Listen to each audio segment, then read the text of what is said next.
آج جہاں مشکلات اور پریشانیوں کا دور ہے وہاں ایک نئی نفسا نفسی اور گہما گہمی ہے. ہر بندہ چاہتا ہے کہ میرا کوئی سائڈ بزنس ہو, میرا جناب کاروبار ہو, میں کوئی پیسہ کمانے کا کوئی نیا ذریعہ جس میں میں ملوث ہوں. اس کے لیے جناب نئی نئی چیزیں آ گئی, نئی کہ جناب آن لائن سسٹم ہے, یہ فلاں کام ہے, یہ فلاں کام ہے, یہ فلاں ویب سائٹ ہے, امیزون ہے, یہ کرپٹو کرنسی اور یہ چیزیں. تو لیکن جس چیز کی کمی ہے نا, فرمایا حضور فرمایا حلال واضح ہے, حرام واضح ہے, الحلال بین والحرام بین, حلال واضح حرام واضح ہے, لیکن حضور فرمایا بینہما امور مشتبہات, لیکن حرام و حلال کے درمیان ایک امور مشتبہ ہیں جن کے حوالے سے واضح نہیں ہے کہ یہ حلال ہے کہ حرام ہے. دیکھیں میں کسی پہ حکم نہیں لگا رہا کہ جناب میں کہوں کہ امیزون حرام ہے, امیزون کی کمائی حرام ہے, میں کہوں جناب کہ کرپٹو کرنسی یہ جائز نہیں, یا میں کہوں کہ فلاں کاروبار جائز نہیں ہے, میں کہوں ویب ڈیزائننگ کی کمائی جائز نہیں, میں کہوں جناب اس چیز, میں یہ حکم نہیں لگا رہا, لیکن میں صرف ایک توجہ دلانا چاہ رہا ہوں. ہم نہیں جانتے ایک نئی چیز جو آئی ہے, ہم نہیں جانتے یہ کیا ہے. ہو سکتا ہے بعض اوقات دل میں آتا ہو کہ یہ جائز ہے یا نہیں ہے, نئی نئی کمپنیاں آ جاتی ہیں جناب یہ ٹائمز ہے اور یہ فلاں ہے. ہم تفتیش کریں,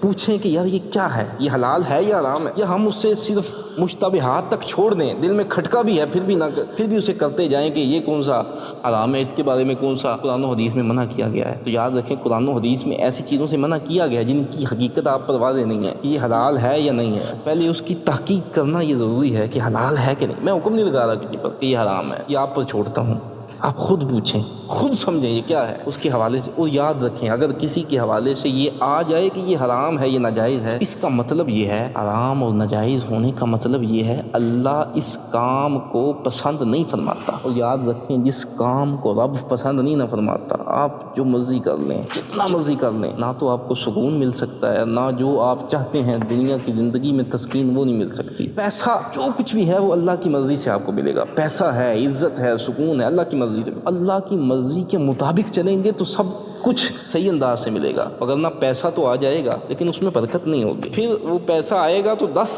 راستے بن چکے ہوں گے آگے جانے کے. کسی کی بیماری ہے اور کسی جناب کوئی قرضہ آ گیا اور نئی سے نئی پریشانی اٹھ جائے گی. اسی لیے فرمایا حرام واضح حلال واضح لیکن امور مشتبہہ. اور یہ بھی فرمایا کہ کثیر لوگ لا یعلمھا کثیر من الناس, لوگوں میں سے کثیر لوگ نہیں جانتے یہ کیا ہے. میں ویسے مثال دے رہا ہوں, اگر آپ یہ چیزیں جن کے میں نے نام لیے آپ ان حوالے سے کسی سے پوچھ لیں تو کثیر لوگ نہیں جانتے یہ کیا ہے. اسی طرح جو نئی دور جدید کے اندر مسائل کھڑے ہوتے ہیں ان کا مسئلہ. اور آگے مثال دی, فرمایا جو بندہ ان مشتبہات میں پڑتا ہے نا تو ان قریب وہ حرام میں پڑ جاتا ہے. اس کا اگلا جو قدم ہے وہ حرام میں ہے. یہ ایسے ہی ہے کہ جیسے کوئی بندہ کسی بادشاہ کی چراگاہ کے ارد گرد اگر اپنے جانور چرائے گا تو وہ جانور بادشاہ کی چراگاہ میں گھس جائیں گے, اور جب گھسیں گے تو اسے سزا ملے گی. فرمایا ایسے ہی یہ رب کی چراگاہ ہے, یہ رب کی حرام کردہ جو چیزیں ہیں یہ رب کی چراگاہ ہے. اور جب بندہ اس کے قریب بھٹکنے لگے گا نا, وہ اس کے اندر دل سے یہ خوف ختم ہو جائے گا یہ حرام ہے, یہ میں نے نہیں کرنا. پھر وہ اندر جائے گا پھر پکڑ ہو جائے گا. اور اگلے جز میں فرمایا الا ان فی الجسد مضغہ اذا فسدت فسد الجسد کلہ اذا صلحت صلح الجسد کلہ الا وہی القلب. فرمایا انسان کے جسم میں ایک لوتھڑا ہے, اگر وہ صحیح ہو جائے تو سارا جسم صحیح ہے, اگر وہ خراب ہو جائے تو سارا جسم ہی خراب ہے. اور فرمایا وہ اور نہیں الا وہی القلب, وہ دل ہے. جیم جان دا کوئی وسا نہیں, جان یار نو دے تے شاد ہو جا. ایسے دل دہن فساد سارے, دل بر نو دے تے آزاد ہو جا. جو رکھے آباد تے رو بسدا, جے کرے برباد تے برباد ہو جا.